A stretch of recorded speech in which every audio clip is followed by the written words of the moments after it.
माँ, कुछ दिन पहले एक परिचित के घर गया था। जिस वक्त घर में मैं बैठा था उनकी नौकरानी घर की सफाई कर रही थी। मैं ड्राइंग रूम में बैठा था और मेरे परिचित फोन पर किसी से बात कर रहे थे। उनकी पत्नी चाय बना रही थी। मेरी नजर सामने वाले कमरे तक गई जहां नौकरानी फर्श पर पोछा लगा रही थी। अचानक मेरे कानों में आवाज आई, बुढ़िया अभी जमीन पर पोछा लगा है, नीचे पाँव मत उतारना। मैं बार बार यही नहीं करती रहूंगी। मैंने अपने परिचित से पूछा, माँ कमरे में है क्या? हाँ। जब तक चाय बन रही है मैं माँ से मिल लेता हूँ। हाँ हाँ, लेकिन रुकिए, अभी अभी शायद पोछा लगा है, सूख जाए फिर जाइएगा। क्यों, गीला है तो नौकरानी दोबारा लगा देगी, नहीं लगाएगी तो थोड़े निशान रह जाएंगे फर्श पर, क्या फर्क पड़ेगा? परिचित थोड़ा हैरान हुए, भैया ऐसा क्यों कह रहे हैं?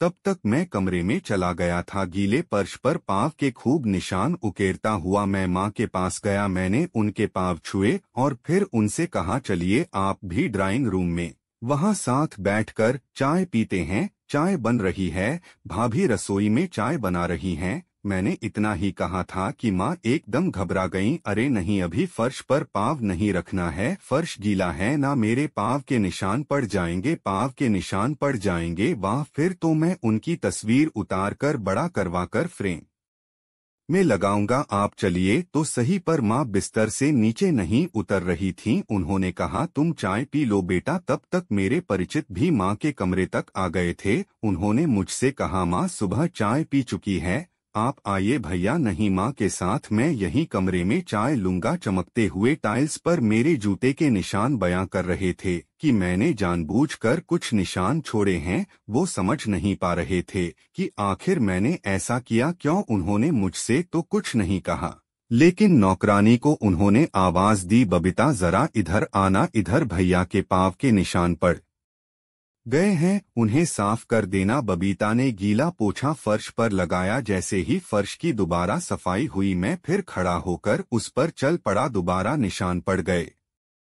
अब बबीता हैरान थी। मेरे परिचित भी तब तक उनकी पत्नी भी कमरे में आ चुकी थीं। उन्होंने कहा, भैया आइए, चाय रखी है। मैंने परिचित की पत्नी से कहा, बुढ़िया के लिए चाय यहीं दे दीजिए। मेरे परिचित ने मेरी ओर देखा। मैंने कहा, हैरान मत होइए। वो चुप थे। मैंने कहा, मुझे ऐसा लगता है कि आप लोग माँ को प्यार से बुढ़िया कहकर बुलाते हैं। नौकरानी वहीं खड़ी थी, सन्न परिचित की पत्नी वहीं खड़ी थी। सन्न परिचित ने पूछा, क्या हुआ भैया?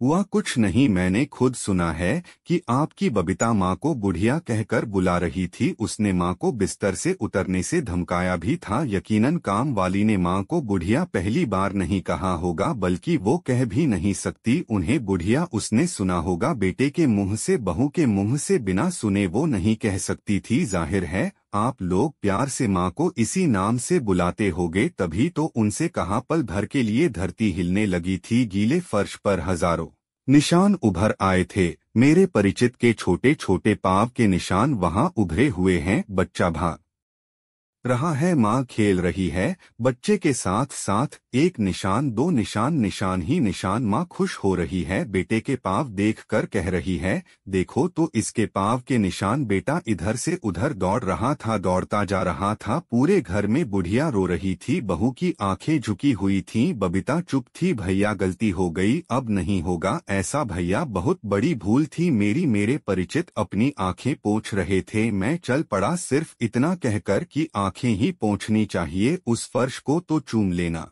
चाहिए जहां माँ के पाँव के निशान पड़े हों।